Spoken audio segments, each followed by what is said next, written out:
ये कहानी विक्रम और बेताल की एक रहस्यमय कहानी है जिसमें एक राक्षस शामिल है। इसे विक्रम और राक्षस की कहानी कहा जा सकता है। एक रात राजा विक्रमादित्य बेताल को अपने कंधे पर लादकर शमशान घाट से वापस लौट रहे थे। बेताल ने उन्हें एक और कहानी सुनानी शुरू कर दी जिसमें राक्षस और एक बहादुर राजा की बात थी। बहुत समय पहले एक राज्य था जहां लोग खुशहाल जीवन जीते थे, लेकिन एक दिन एक भयानक राक्षस उस राज्य में आ गया और लोगों पर अत्याचार करने लगा। हर पूर्णिमा की रात वह राक्षस गांव से एक व्यक्ति को उठा लेता और उसे खा जाता था। लोग भयभीत हो गए और किसी को भी समझ नहीं आ रहा था कि इस समस्या से कैसे निपटा जाए। राजा को जब यह समाचार मिला तो उन्होंने अपने योद्धाओं और मंत्रियों से सलाह ली, लेकिन कोई भी राक्षस का सामना करने का तैयार नहीं। जंगल में राजा का सामना उस भयानक राक्षस से हुआ। राक्षस बहुत बड़ा और डरावना था। उसकी आंखें लाल थी और उसकी आवाज गड़गड़ाहट की तरह थी। राक्षस ने राजा से कहा, तुम कौन हो जो मेरे सामने खड़ा है? क्या तुम अपनी जान से हाथ धोना चाहते हो? राजा विक्रम ने साहसपूर्वक जवाब दिया, मैं इस राज्य का राजा हूँ और मैं अपने प्रजा की रक्षा करने आया हूँ। तुम्हारे अत्याचार और अब बर्दाश्त नहीं किए जाएंगे। राक्षस हंस पड़ा और बोला, राजा तुम मुझसे लड़ने आए हो, लेकिन मैं तुम्हें एक शर्त देता हूँ। यदि तुम मेरे 3 प्रश्नों का सही उत्तर दे सके तो मैं हमेशा के लिए इस राज्य को छोड़ दूंगा, लेकिन यदि तुम गलत उत्तर दोगे तो मैं तुम्हें खा जाऊंगा।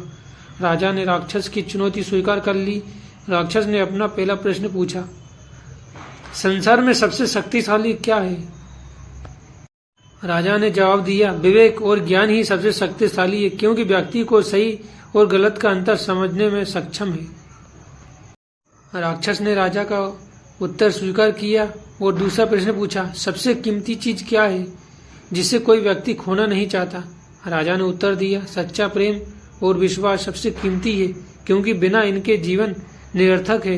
राक्षस ने सिर हिलाया और तीसरा अंतिम प्रश्न पूछा, संसार का सबसे बड़ा सत्य क्या है?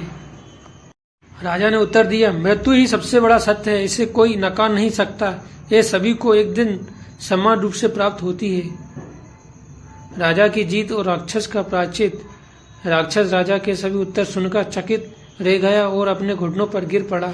उसने राजा से कहा, तुमने मेरे सभी प्रश्नों के सही उत्तर दिए हैं। तुम एक सच्चे और न्यायप्रिय राजा हो।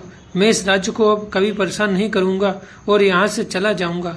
इसके बाद राक्षस ने उस राज्य को छोड़ दिया और कभी वापस नहीं आया।